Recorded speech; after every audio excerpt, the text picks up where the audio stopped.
अस्सलाम वालेकुम। कैसे हैं दोस्तों? आप ठीक ठाक हैं? उम्मीद है खैरियत से होंगे और रेडियोलॉजी की प्रैक्टिस आपकी खूब अच्छी जा रही होगी। आज का टॉपिक जो मैंने सेलेक्ट किया है वो है पिल्विक कंजेशन सिंड्रोम। पिल्विक कंजेशन सिंड्रोम एक बहुत कॉमन प्रॉब्लम है जो कि ख़वातीन में होती है और अक्सर ख़वातीन को जो है पिल्विक पेन, कमर में शदीद किस्म का दर्द होना, ज़्यादातर अगर वो बहुत देर तक खड़ी रहें तो उस दौरान ये होता है, सेक्सुअल एक्टिविटी के दौरान होता है और कभी कभी मेंसेस से पहले होता है या मेंसेस के बाद होता है।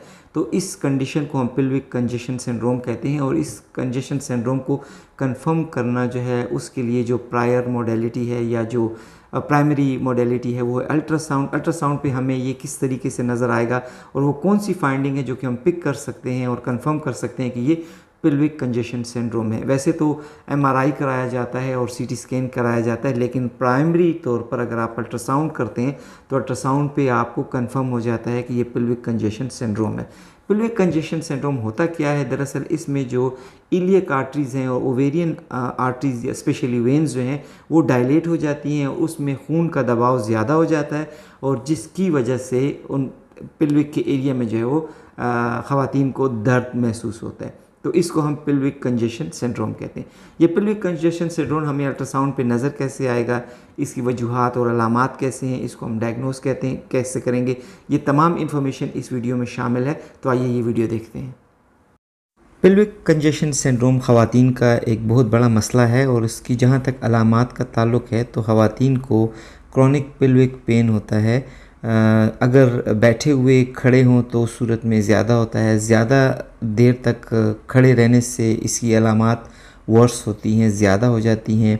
लोअर बैक पेन होता है, कमर में शदीद दर्द होता है और बैठने के बाद भी ये दर्द जो है वो कंटिन्यू रहता है और इसके साथ साथ बाकी एसोसिएटेड सिम्टम्स भी जो है वो शामिल हो जाते हैं, जिनमें कि ये दर्द जो है ज़्यादातर पाँव की तरफ ग्रेविटेट करता है और ज़्यादातर खड़े रहना जो है वो मुश्किल हो जाता है। तो ये अलामात अगर हों तो पिल्विक कंजेशन सिंड्रोम जो है वो सस्पेक्ट किया जा सकता है।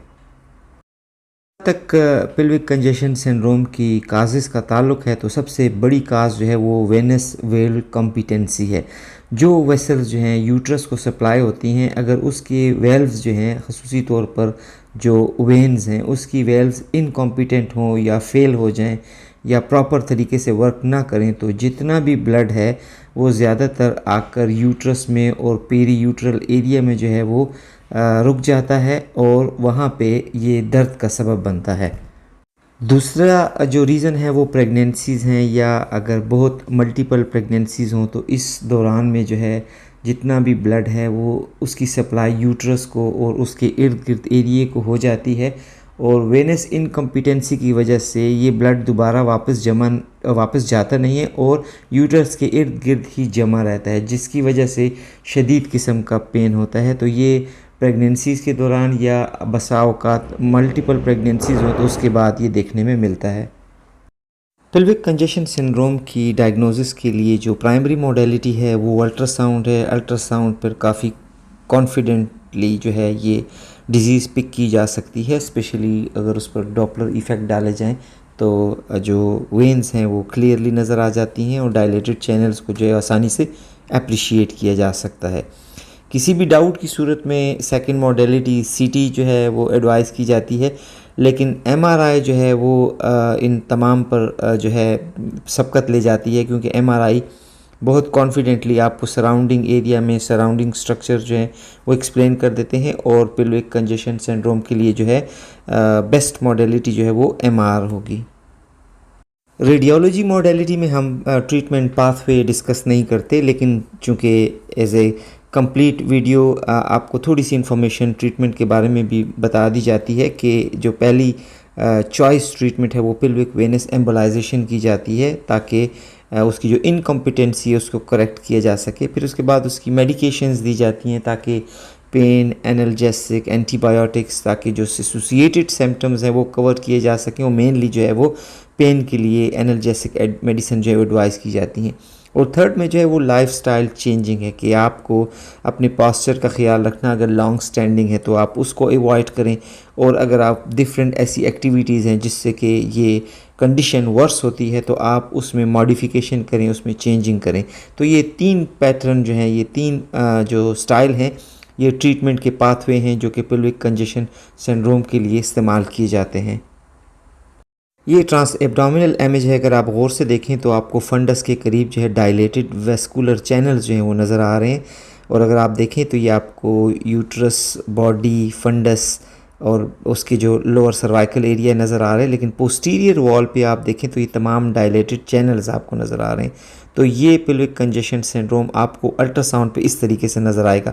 मज़ीद कंफर्मेशन के लिए आप जो है वो डॉपलर इफ़ेक्ट्स डालेंगे। देखें आप डॉपलर इफ़ेक्ट जैसे ही डालते हैं तो सर्वाइकल के करीब और पोस्टीरियर वॉल में और यहाँ पर आप देखें फंडस के करीब जितने भी वेस्कुलर चैनल है उसमें आपको फ़्लो नज़र आ रहा है।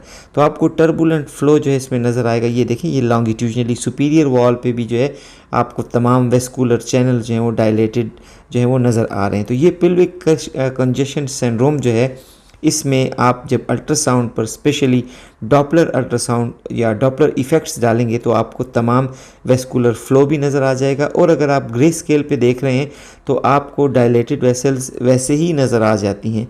तो जब आपको सराउंडिंग एरिया में पेल्विक की पेरिफेरी में आपको या यूट्रस की पेरिफेरी में आपको डायलेटेड वेस्कुलर चैनल्स नज़र आ रहे हों तो ये कंफर्म साइन है कि ये पेल्विक कंजेशन सिंड्रोम है। किसी भी किस्म के डाउट के लिए या फर्दर उसकी जो एसोसिएशन सिम्टम्स हैं उसके लिए जब आप एमआर करते हैं तो आपको वहाँ पर क्लियर हो जाता है। तो ये पेल्विक कंजेशन सिंड्रोम आपको अल्ट्रासाउंड पे नज़र आ रहा है।